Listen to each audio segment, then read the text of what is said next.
Hey, welcome back everybody to the Mediated Mixers. We're coming up with we're coming out with a lot more episodes. I think at least two or three per week. I think I can do yeah, probably two or three per week. A lot of great movies out there. This movie right here, I know it's not old enough to be a classic, but to me it's a classic because they just don't make movies like this anymore. It's really one of my favorite. Inspirational. Um, I definitely there's two things I believe I did in this like I got from this movie that I did myself, so it was very influential to me. And but the thing is, I was only I was like three years old when it came out, so I didn't watch it until I was about 11, 12, maybe even 13. But still, the movie it literally, I definitely know 14 is when I started like trying to do some of the things that happened in this movie. And this movie is Roll Bounce. It came out in 2005, starring Lil Bow Wow, Megan Good, Brandon T. Jackson, Kilo Thomas, and plenty of other famous characters. I mean, you got Mike Epps in this movie. You had um, Ricky Gonzalez. You got Charlie Murphy, Wayne Brady, Kalita Smith. Actually, I did not know this, but Paul Wesley's in the movie. A lot of people know him as Stefan from the Vampire Diaries. Did not know he was in this movie until after like watching it over again this past week, and like I said, I had no idea he was in it. I really only know him from Vampire Diaries playing Stefan. So I can't believe. Oh, also Nick Cannon's in this movie too, along with Wesley Jonathan, um, Kilo Thomas, and of course, like it's amazing. It is an amazing movie. So that's what our episode will be about today. So we can get back to talking about the intro. I mean, it's based on 1978, the end of the disco age, getting ready to get into the 80s. A lot of people skated during the 70s. It was definitely an Afro because you see all of the boys like I think the age of them is like 14, 15, maybe, yeah, 14, either 14 or 15, maybe even 16 for one or two. But you can definitely tell that it's the late 70s. You can tell based off their afros. All the boys pretty much had afros, like small ones, because some parents weren't gonna let their kids grow their hair too tall, and then you got the ones whose afro was big, especially Sweetness, which Sweetness is so smooth. He too smooth. So the movie starts off with them at the skating rink, of course. Um, it's summer and they're skating, and I really, I had my own pair of skates. I didn't get my pair of skates until I was like, I think maybe 11, either 11 or 12 was when I got some skates for my. I don't remember if it was my birthday or it was for Christmas, but I do remember that I wanted skates because of this movie. After watching Road Bounce is when I really wanted skates. It's also when I decided to like try to convince my parents to let me grow my hair out. I actually, Bow Wow, the length of Bow Wow's hair is probably like the biggest I've ever had my afro. Now my brother, his afro is it's pretty big too. Like now to this day, but for me personally, I think when I was like 14, 13, 14, that's when I really tried to grow the afro, and it never made it past the same height as Lil Bow Wow. Like I don't know why. I feel like my head shape was weird, but I definitely ended up getting skates and an afro after watching this movie because I only had a low haircut until then. But like I said, the movie starts off with them skating, and it turns out, unfortunately, the skating rink is going to be closing that summer, and so they're trying to figure out what else they're going to do. But on their way home, it's really nice to see how the guys interact with each other. Like they do a lot of trash talking to each other, but they don't ever like hit a low to the point where they get mad at each other. They start fighting. They never go for like real low blows, but they do joke a lot. They do a lot of teasing, a lot of trash talking to each other, and they're the street light scene. I think that's iconic. A lot of people can, especially who was watching this movie when it came out, can relate to the street lights. Me personally, I never had the street light rule. I never really went outside. I mean, I went outside, but it was like in the backyard. I never played like within the neighborhood or go out and stuff, so I never had the street light rule. But I know my parents had the street light rule, where you have to be inside before the street light comes on, which probably is around 6:30, maybe even 7, depending on if it's what season you're in, if it's daylight saving times or not. Which that just reminds me that it's supposed to be daylight saving times, but around this time, but it's not. They literally canceled daylight saving times. That's crazy to me. But like I said, it got me into skating. It got me wanting to have an afro, and the music is amazing in this movie. Literally amazing. 1978. Good times for the music. You're getting ready for the 80s. As people know, the 80s is my favorite decade, but I still consider anything 1977 and up to 1991 is considered. It's not necessarily the 80s, but I still consider that like getting into the 80s or getting out of the 80s. So it's still a part of my favorite decade. So Mike Epps and Charlie Murphy are the garbage people, the trash people. Now that scene was very funny to me. I can't think of a single Mike Epps movie I don't like. Meet the Blacks, Next Friday, Friday After Next. Literally, Mike, especially late, not late, but early 2000s.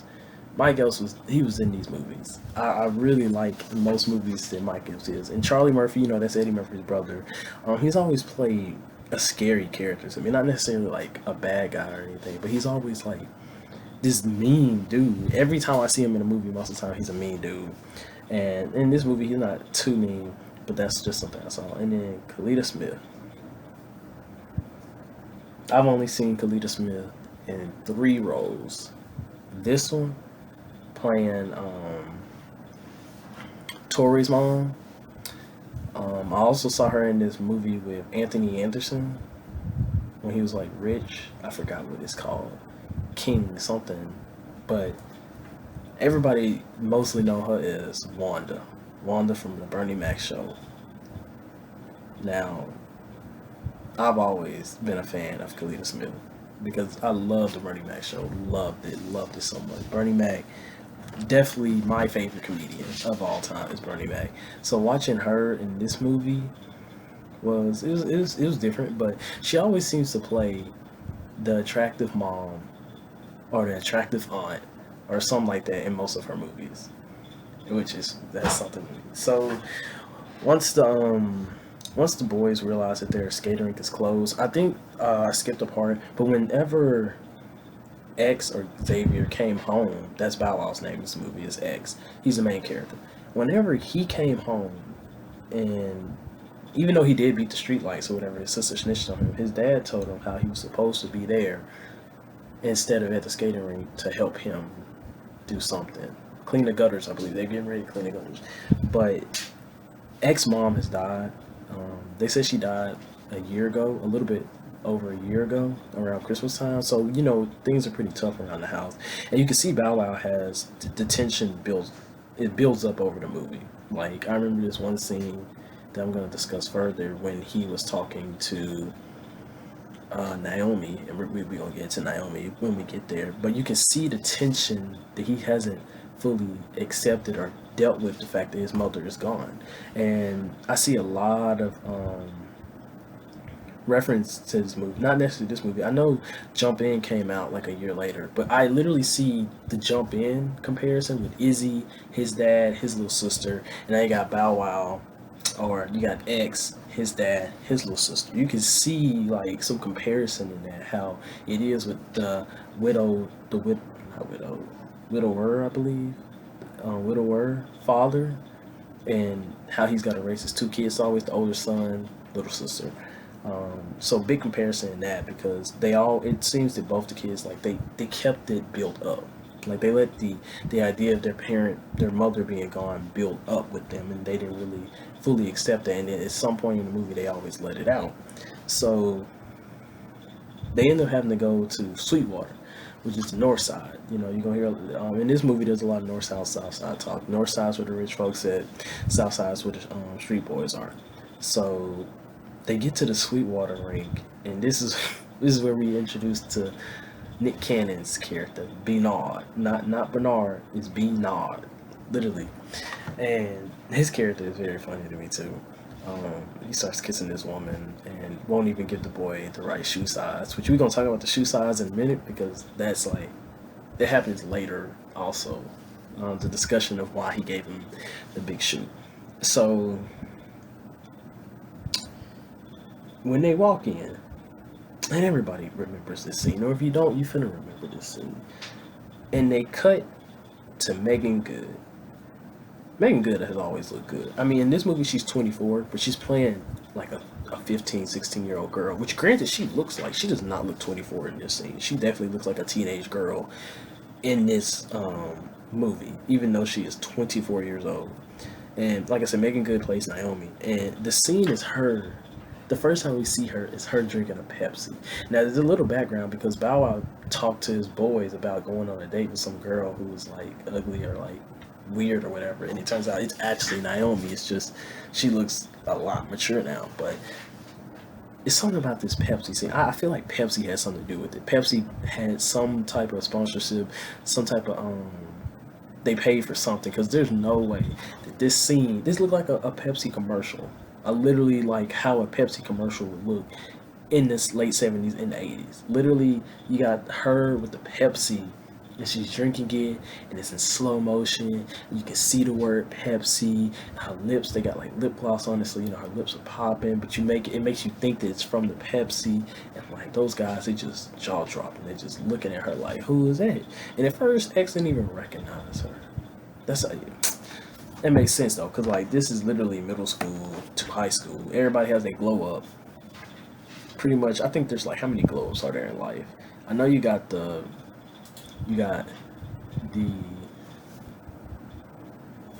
people don't really have a glow. I don't think people really had a glow up from elementary school to middle school. I mean, they kind of did. I guess you could say some people did, but definitely that glow up from middle school to high school is something else. And another glow up I noticed with people pre-graduation is in pre-high school graduation to post-graduation of high school. That's a glow up phase too. When you leave high school and you start college, or you're finished with high school, different glow up as well. I haven't really seen many college glow ups. I mean, you pretty much glow up or you like progress over time in college. It's not like a big significant difference. I mean, yeah, those senior college pictures look somewhat different from how freshman you look, but definitely I think the biggest glow up is from middle school to high school. And that's what these kids look like. They either going from middle school to high school or they've already been in high school for a year. I wouldn't say they're older than juniors. So Megan Good looked good. Like she did that. She did that. And then we're introduced to Sweetness. I never really understood why he was singing it so smooth until I rewatched the movie. He really is smooth. Like he's smooth in general, but on some skates, it's like everything about skating. You just become smoother. The way you move, the way your legs move, the way you can just move yourself. You're just a lot smoother when you're on skates. So Sweetness, a lot of people confused Sweetness and thought that that was Nick Cannon, which he kind of does look like him at first, but that's actually Wesley Jonathan. He plays in other movies as well, but a lot of people confuse him with Nick Cannon. That's not Nick Cannon. That's Wesley Johnson, and dude had the big fro. He had the posse. It was not even a posse. He had the lackeys or the followers of his group. He's the definition of the leader of the group. But like, I never really understood Sweetness until the end. He gets screen time, but he's not like his lackeys. Like Paul Wesley, one of his lackeys, did not know that. Did not know Paul Wesley played one of his lackeys. Um, if anything, they're the ones who's bothering Bow Wow and his crew more than anybody. Like, I really didn't see Sweetness do anything. I mean, he did the occasional like clap or the snap to like tell him whatever, or like he'll just give him the look. He was just so smooth and everything, but he really didn't like just straight up bully him the way that his lackeys were. But yeah, I'm telling you, Sweetness. The dude had the big fro, the shirt, button shirt, probably to about down here. If you can't see, but like yeah, had the shirt about right there. Dude was just he was just smooth. I mean, on skates. I wrote down a note saying he must think he Michael Jackson because he had a whole intro to get in there, and he just moved. I think they actually moonwalked with the skates too. I mean, of course they would. That's you can't just be that smooth and not have some Michael Jackson in there. Michael Jackson definitely is one of the definitions of smooth. So for that, it's like, yeah. So the initial skate off was pretty nice. I forgot what they call it, the Sweet Rollers or whatever you call them. This Sweetness group. That scene with them was pretty funny. Like they hit some moves that Bow Wow his crew, X and his crew did not ever seen before. And Brandon T. Jackson, his name, he plays Junior. Junior, he low key got on my nerve a little bit about the way he used to talk, that he was talking about people, especially to Tori, because Tori ain't do nothing wrong to him. Yuck mouth. Because she had braces, which I had braces. It really didn't, like, it was annoying, no doubt. Having them wasn't the best, but it also wasn't the end of the world. So yeah, but and I don't think I ever really got bullied for having braces. I think because I grew up in the time when braces were in, when braces were cool. Everybody wanted to be a brace face. Like literally everyone I knew wanted to be a brace face, and I'm like, nah, you don't. Nah, you don't. When you chew that gum or you break that bracket, or when that wire start cutting into your gum or it gets stuck in your gum, you don't want to be no brace face. It's not all that. If you don't need braces, do not get braces. Now, if you need them, like you need them, I suggest getting them. But it's not worth paying $5,000 just to call yourself a brace face. Because literally, everybody and their mama had their Instagram name was brace face this, brace face that. Like, just for example, it'd be like brace face Chris or brace face CK or something like that. Like, literally, everyone embarrassingly had their name on Instagram or Kick or something like that. Yeah, because Kick was still a thing when I was in middle school. And Uvu. Everybody name on Uvu, Kick, anything was brace face. I don't I don't know why. I never got with it. I mean, of course, it was only girls who had brace face, but I never got with any of those type of names. My name was always just my name, and then whatever age I was, that's it. Maybe an underscore, but yeah.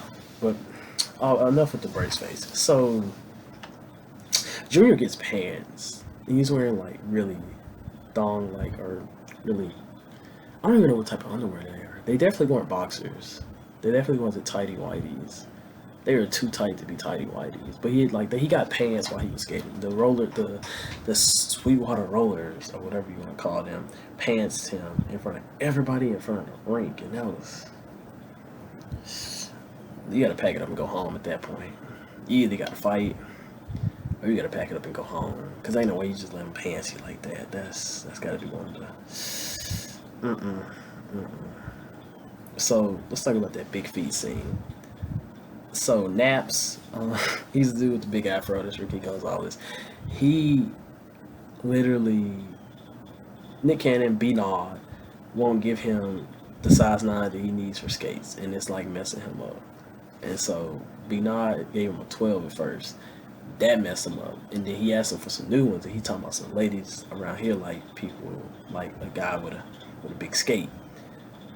His dumb self went from a 12 from a 15 to a size 17. I didn't even know they made size 17 skates. I mean, I understand that there's big people with big feet with the size 17 shoe, but size 17 skates, you just have those. I feel like those are custom made. You got to bring them yourself. I don't think skates should go past this. What size 15? Definitely not size 17. But anyway, he looked like a fool. I mean, he could barely walk. No, he could barely skate, move around anything with that size 17 skate. So I don't even know why he was doing that. But you know, Nick Cannon, Bernard had to put him on. Was trying to put him on game. It didn't work though. It definitely didn't work. I made a note here. Megan Good was rocking the bangs. Something about Megan Good that I've always noticed is she gonna always rock them bangs, and she gonna always have some lip gloss on. Her lips gonna always be shiny every single time. I can't think of a single Megan Good movie where her lips ain't shiny from that lip gloss. You look it up. Let me know if you find something that her lips ain't shiny in, but she gonna always have that lip gloss on. But I applaud Naomi because she really went for X. Like, She tried. She put herself out there. She suggested they go see a movie, that they hang out. She suggested that they go skating together, doing couple skates. I mean, Naomi was really trying for X. And he was just letting personal stuff get to him, which, granted, he had a lot going on. I mean, his mom just died. Then he finds out his dad lied to him about going to work. So his dad lies about him going to work because he gets up every day. He actually sold his Mustang. I think it was a 1962 Mustang, if I'm not mistaken. It could have been 1966. It was a good looking Mustang. Let's put it that way. But his dad sold it to make ends meet because the mom's no longer there. But he finds out that his dad lied about not having a job, which his dad's a mechanical engineer and used to work for this airplane company.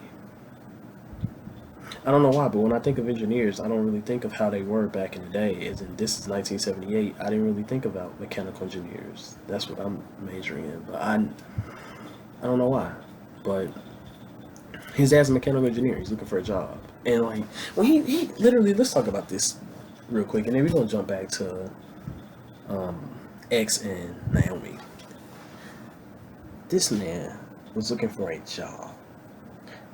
And one of the places he applied for was the position was called something like quality control or quantity control engineer, which was a fancy word for janitor, which is what the man explained to him.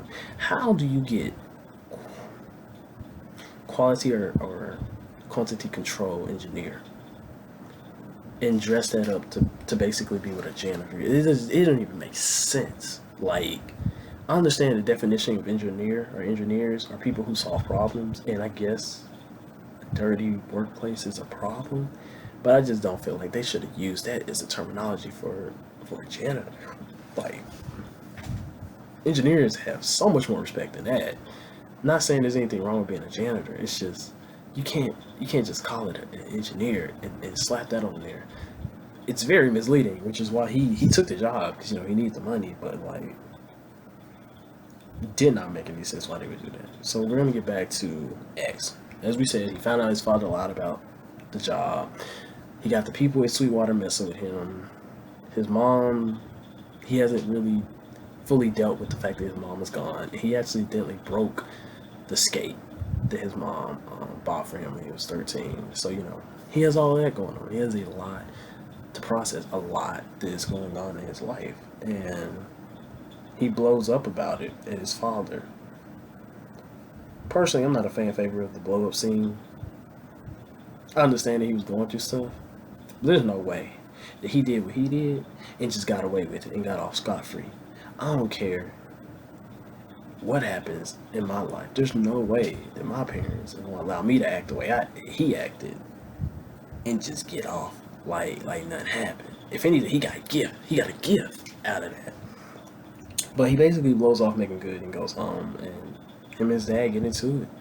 He talks about how he lied to him about the job, and he goes and talks about how his dad is just trying to replace his mom because that's what it feels like to him.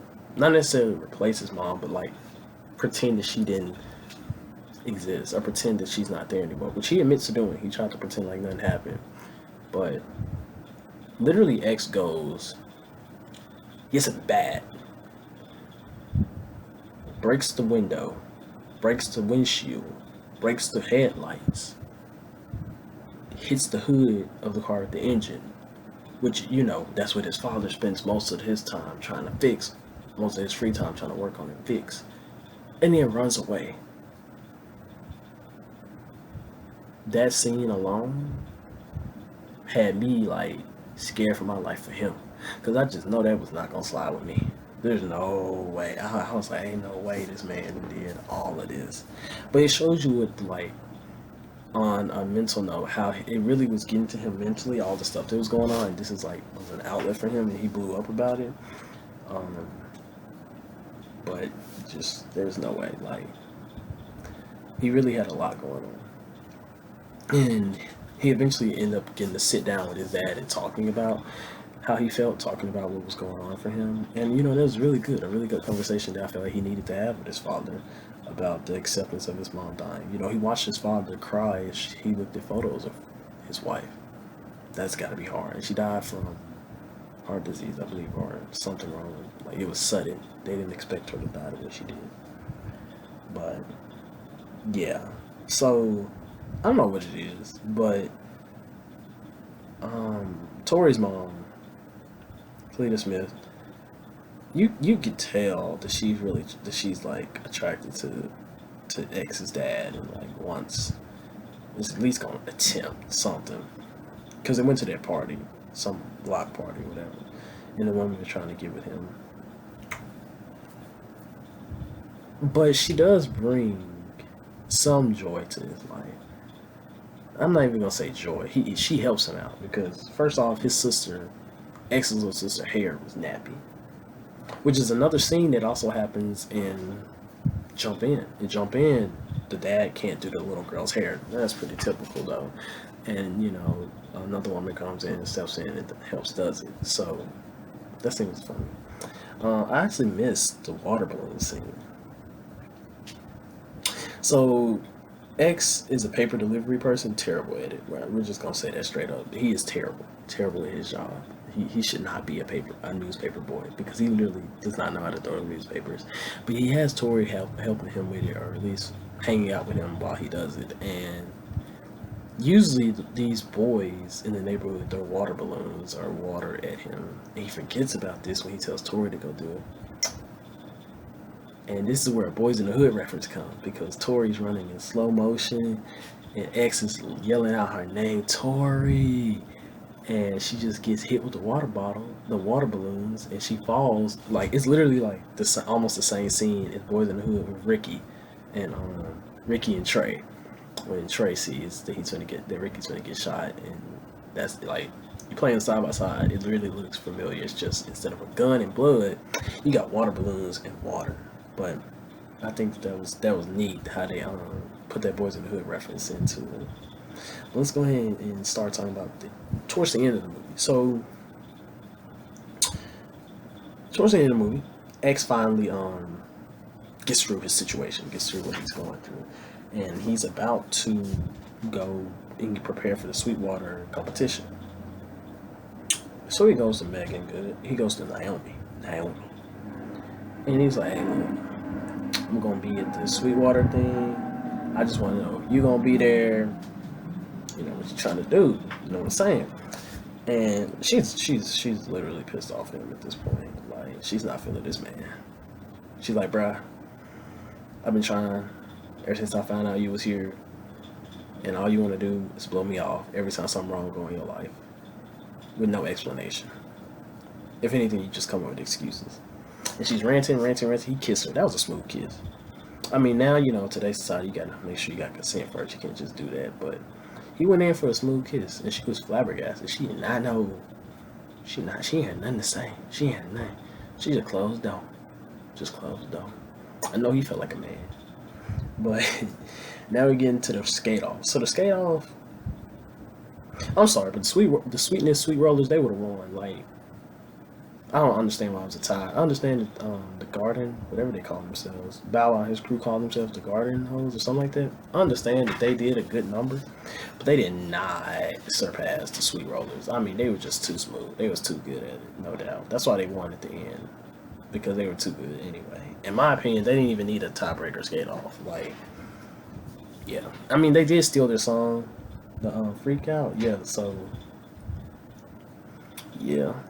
And then Bow Wow and them did the Hollywood song. So, you know, but Sweetness, Sweetness beat him anyway. Like, even in the skate off, I feel like Sweetness beat him before Bow Wow tried that trick. I don't know. I just feel like Sweetness and Sweet Rollers were the better skaters, regardless of the competition. So, but overall, I think it was a really good movie. And at the end, you know, Sweetness did like a respectful sign towards him, let him know, you know, you did good, bro. I mean, I'm still the best, but you did good. Which I commend him for that. At least they got some respect out of the Sweet Roller. Well, Sweetness. I ain't gonna say the Sweet Rollers, but overall, I think it was a really good movie. Like, they don't make movies like this no more. They don't. I really like watching Bow Wow and Brandon T. Jackson together. They're also, as you know, in another movie together when they get older in Lottery Ticket. But I really like Bow Wow movies as well. I haven't really seen a movie I haven't liked the Bow Wow. Starting from Like Mike and all the way to the Medea movie. Like, I really like Bow Wow in his movies. I don't really know how he is as a rapper. Haven't really listened to his music, but as an actor, I have really enjoyed his movies. So yeah, this overall was a great movie. A lot of stars, so many stars in this movie. I don't know if they were stars at the time or if this helped them become stars, but I really, like I said, you had so many people in this movie that was like the acting was great, the chemistry was great between them. It felt natural, like it didn't seem forced, it didn't seem weird. Everything about this movie is just was really good to me. And overall, it's gonna be a classic film. And like I said, skating. I've never seen another movie about skating. Um, I feel like that's a good thing because I used to go to the skating rink when I was younger. I was younger than them because I stopped. I think we stopped going to the skating rink once I turned like 15. Which I know back in the day, that's all they had the entire time. But I remember seeing when I was like, I started going to the skating rink when I was like 7 or 8, and I stopped going when I was like 15. But I mean, I went like I have gone since I was like 17, 18, but only once or twice. But I used to go all the time when I was like how they did when I was younger. And in there, you always see these old dudes doing the same moves that they were doing in roll bounce because that's probably they were our age in the 70s. So it was nice to see them always skating. And I mean, I'm pretty good of a skater myself. I can't do no tricks like them. I can skate backwards a little bit or whatever. But it's always nice to see how smooth they were. And this movie just related. I really related to this movie because I myself have gone to skating rinks, have seen skating competitions at the skating rink, and I really enjoyed this movie overall. So it's a really good one, and I recommend it for everyone. Really, it's a really a good movie.